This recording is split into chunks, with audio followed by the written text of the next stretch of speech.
Greetings, ladies and gentlemen, and all of you all out there in internet land.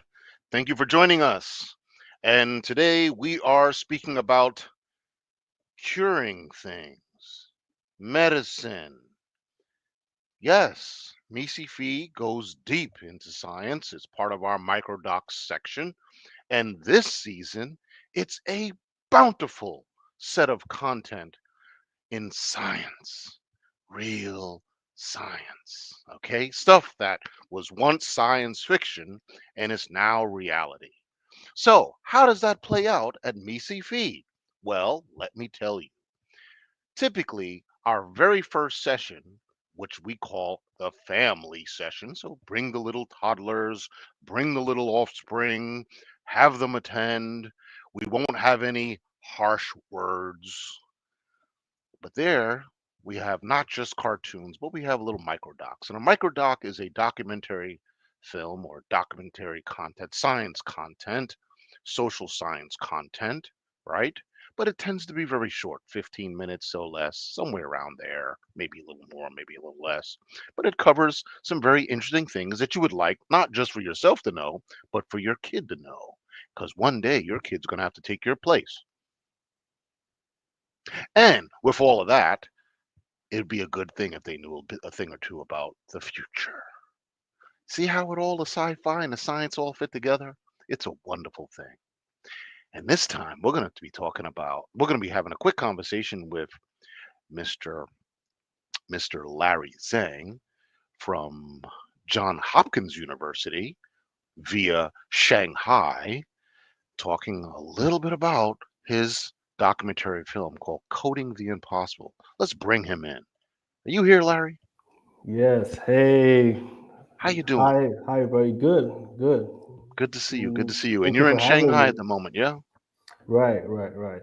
Okay, So awesome, yeah, awesome. yeah. As you can see, I'm in the office. So this is actually the company I've been working for a year and a half, and Okay, this film is also sort of like a thing for this company, yes. and where we make drugs with artificial intelligence. Wow. You're making drugs with artificial intelligence. Right. Now, not to spill the beans or not to give it all up, but tell us a little bit more about yourself and how you came on into this venture.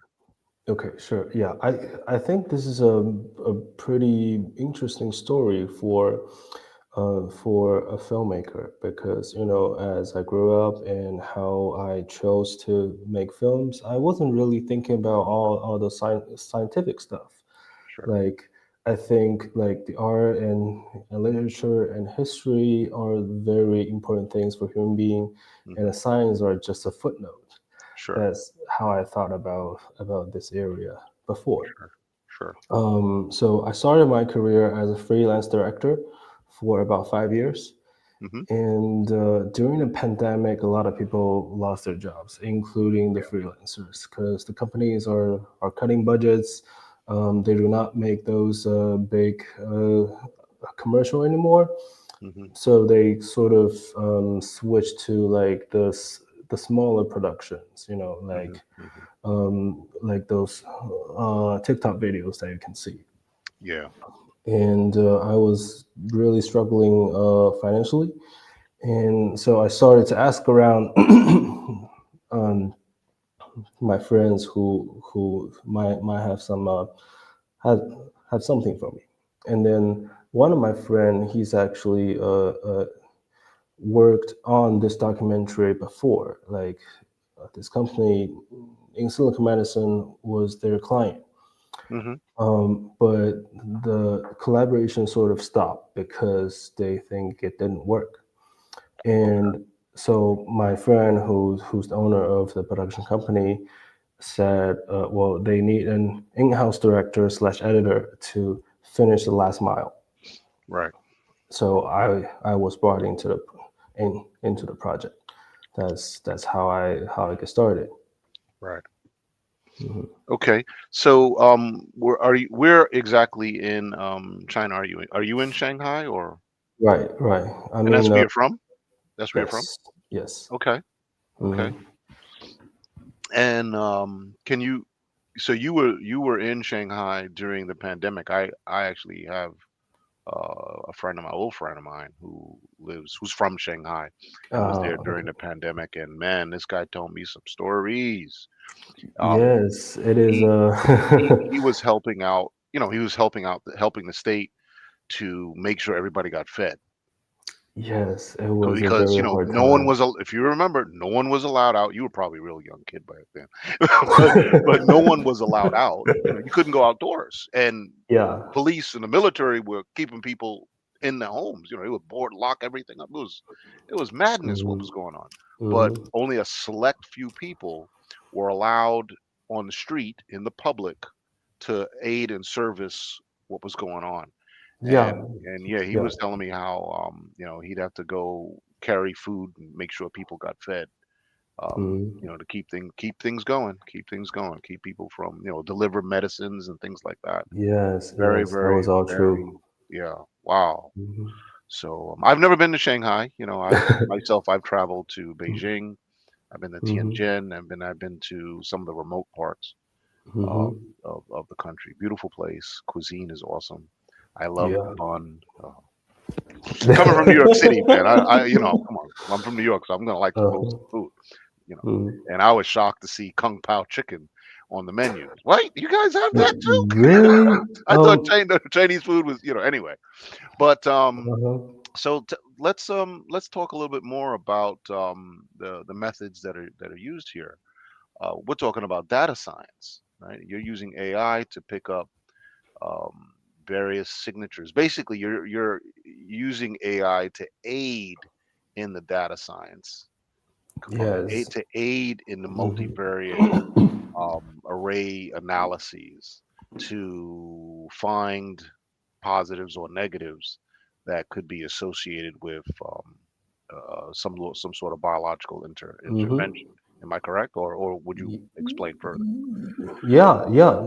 I mean, it looks like you've learned a lot about that. Well, I am a data scientist. Nice. So I didn't get all of these ranks from killing people. Anyway, anyway, no, no. Okay, so so I think the significant story about how we use AI to make drug is that we integrate AI in all the very early stage of drug development, Mhm. which means that so you can sort of compare the concept with AlphaGo, how they use AI to be human in chess. So no human is playing chess during the match, right? And still won. So that was the idea, to have AI to power the drug discovery process so that human can so that you can rely less on human knowledge and experience and speed up the time because the Sure, calculation is in like light speed. sure, And sure, sure. yeah, so there are a few process that you have to go through when you start to when you bring a drug from concept to reality. So first of all, you need to find a target. A Mhm. target is a protein that is in our body, in our cell, that plays a significant part in the development of a disease. Sure. So you need to identify that target so that you know what to work on, Hmm. right? Hmm. Otherwise, you're just shooting bullets to everything, and that's gonna kill everything. Sure. So first of all, when you find the target, then you create a molecule to sort of close out or stimulate that part to make an impact on the disease. Yeah. Yeah. That's the basic logic of that. And the AI was used in in those two steps. First of all, we call it target ID, Hmm. and then it's a molecule generation. So with target ID, we compare the biological data with old people and young people to Hmm. find out what's changed in the Oh aging wow. process. Oh Right, wow. right. Okay. In the language of data. Yeah. And then when you find out what's changed, then you sort of realize what are the proteins that you need to work with. Because a lot of chronological disease is related to aging. Yes. Right. And that's how we found the target. The target is called TNIC, and it's used to cure idiopathic pulmonary fibrosis. It's a type of lung fibrosis which has no clear reason of happening. So that's why it's called idiopathic pulmonary fibrosis. Hmm. Right. That's very interesting. So when you say that you take the differences between a young person and an old person, you're looking at the body chemistry of these people, right? The body biologics, So to be those bi precise. so those biologics are what exactly? So there are a lot of things. There is a concept. It's called transcriptomic data, which is um, when you're living, when you're alive, there are lots of things going on in your body, in your cell, right? And that will produce a lot of data. So let's say when you get a blood test, you will have a lot of data, right? What's the level of a T cell and blah blah blah. So those data are very valuable when you put them together and compare. Most impressive. Most impressive. Yeah, this is where you build. This is where you can build.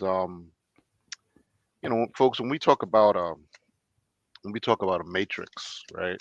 Mm-hmm. We talk about a matrix. Think of when you're talking about a matrix, think of something like this. And this is the power of data science. So each one of these cells represents one of those data attribute points. Yeah, And yeah. multivariate means you have many variables in a two-dimensional relationship. However, with data science, you want to take it beyond two-dimensional. You want to, like, for us human beings, we see in three-dimensional, really four Mm-hmm. dimensions, because you take the three dimension and you add time, the time variable, and it moves right through time. However, with computers aid us in a magnificent way, where computers have the ability to see in multiple more dimensions, Exactly. dozens, if At the not same hundreds of time. dimensions. What? Hmm. At the same time. Yes, at the same time.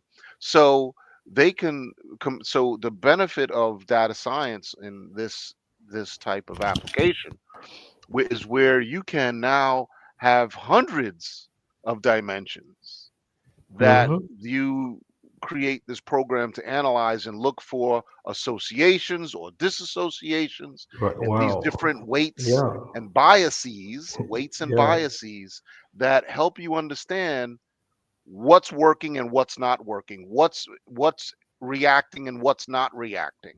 Hmm. And when you add artificial intelligence, you can tell it, I want you to create these models of these parameters, hundreds of them, Hmm. and analyze them. And they could do this in just a matter of hours Yeah. and provide results that would normally take weeks to months Yes. for human beings. The thing is, the artificial has the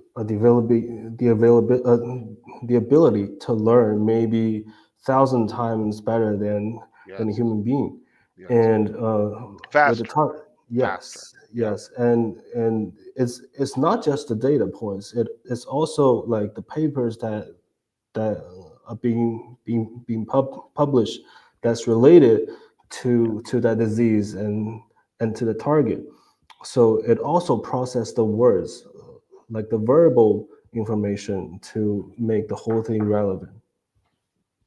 This is truly astonishing. And of course, the last thing I would ask, and I'm not going to say the last because we're gonna continue this, folks. Folks, if you click on this video, you'll watch something else. You click on this video, you'll see the whole talk.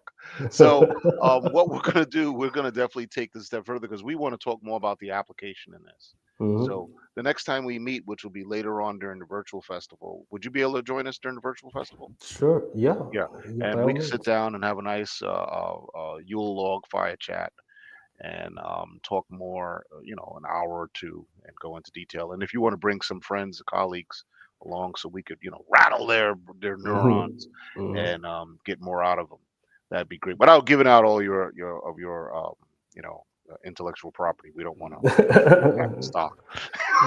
Things are going crazy over there in Asia. But anyway, so yeah, that sounds wonderful, Larry. So let's continue this and ask some more questions again. Would that be great? Yeah. Yeah. Sure. And we'll do it also at a time that's, you don't have to come in after hours. You know, Hmm. 'Cause Well. we'll do a late night one, which is your morning. Yeah. Yeah. Yeah. Yeah, Sure. we're on That might be GMT better time for. out here. We're on GMT time. Oh, GMT. Okay. Yeah, Greenwich Mean Time. Mhm.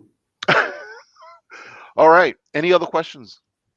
Um, I think initially I was going to share my experience as a filmmaker Yes. for adapting into the current need of Yes. the world that is hyped by the artificial intelligence. You said hyped. Yeah, Okay. this is really hyped, and Okay.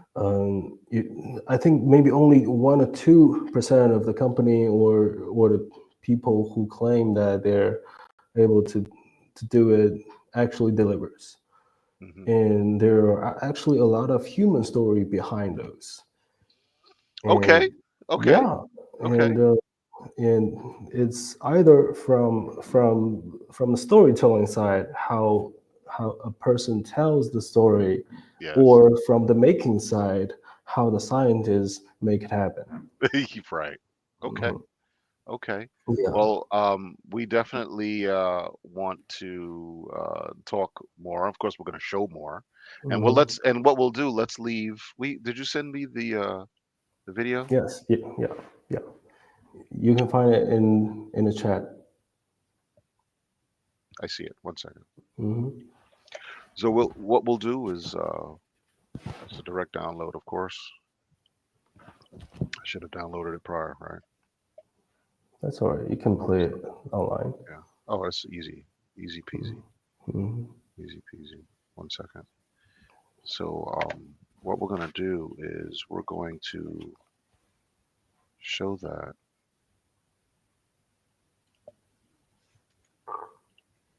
Did you ever go to John Hopkins? No, I think it was a misunderstanding. The company was found in John Hopkins. No kidding. Yeah, That's I was awesome. actually graduate from Emerson College. You graduated. You Emerson. Where's Yes. Emerson again? Where's Emerson? It's in Boston. No kidding. I heard you say Boston.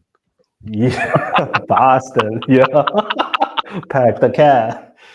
Wow. Well, you had a good time, I'm sure, in Boston. Yeah. That's a very nice city. Very nice city. Hmm. I was there at the Boston Sci-Fi Festival. That's Oh, that's yeah, also a great Boston one. Sci-Fi. That's the oldest sci-fi in North America. Right. And this year they're celebrating their 50th anniversary. No kidding. Yeah, man. Yeah, 50th. yeah. That's like, yeah, that's much older than me. Oh, yeah, you should see the people who show up. The people who show up are much older than both of us. I said, wait a second. This is like Social Security collection? What's going on here? Everybody was like in their 70s. And they're like, yeah, we have people older than that. And they were outside waiting to buy tickets. They were camping out, waiting to buy tickets in the freaking ice and snow. Oh, well, see, that's the beauty of Boston. People are very well educated on everything. Yeah, So art. even they're like very senior, they still come. That's right. It was a Mm. heck of a fan base. And, if the world is willing, if there's time, I can't promise, but I'm hoping to be able to get the time off to go because I think I have a wedding that time. I'm not sure, but I have to go to. Yeah, so we'll see. Mm. But I'd like to be there for the Yeah. 50th. Hmm. Okay. Well, this video is still processing. How long does this thing take? Shouldn't take a long This time. thing is like 2 minutes. Yeah. Yeah. So, yeah, because we're pretty much out of time here. So Or I can share my screen. I can share my screen. Hmm. I mean, the file is local on my end. Yeah, I can share my screen. Hold on one second, and Hmm. we'll check out from there. Okay, hold on. Hmm.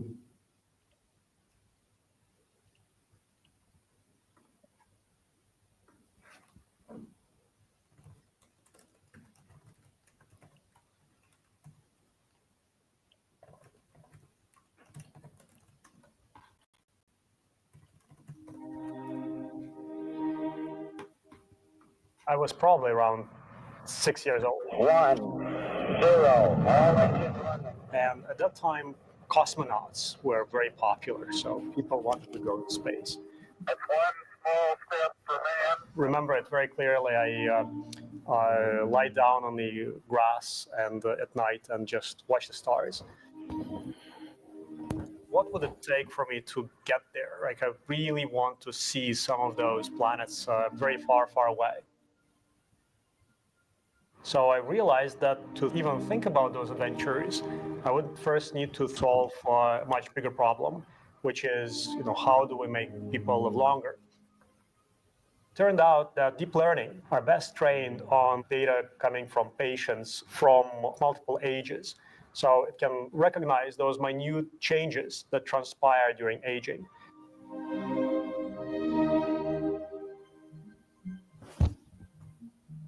Healthcare is undergoing a very important transformation, which is the digitization. A lot more information is being fed and stored in digital format. So that enables artificial intelligence to be run over that huge amount of data. If new cars were like computers, had changed so much, then a Volvo today would cost $3, would have a top speed of 2,000 kilometers an hour, would seat 50,000 people, and would park in a shoebox. When you are creating general purpose AI systems that can imagine things with the desired properties, you can apply those systems to multiple purposes, just like you can apply your human mind. This is a complicated process that goes from all the genes, all the information about those patients, essentially to a pill. And that process has many, many steps.